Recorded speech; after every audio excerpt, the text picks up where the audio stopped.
السلام علیکم ورحمۃ اللہ وبرکاتہ۔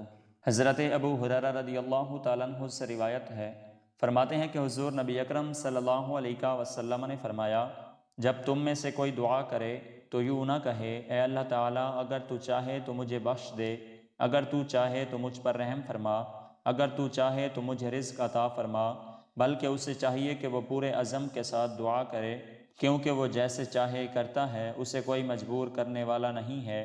حضرت ابو ہریرہ رضی اللہ تعالیٰ عنہ سے روایت ہے، فرماتے ہیں کہ حضور نبی اکرم صلی اللہ علیہ وسلم نے فرمایا، بندہ جب تک کسی گناہ یا قطع رحمی کے بارے میں دعا نہ کرے اس کی دعا قبول ہوتی ہے، بشرطے کہ وہ جلد بازی نہ کرے۔ عرض کیا گیا، اے اللہ تعالیٰ کے رسول، جلد بازی سے کیا مراد ہے؟ تو آپ صلی اللہ علیہ وسلم نے فرمایا، وہ کہتا ہے، میں تو بہت دعائیں کر چکا لیکن میری دعا قبول ہی نہیں ہوتی۔ اس صورتحال میں وہ مایوس ہو جاتا ہے اور دعا کرنا ہی چھوڑ دیتا ہے۔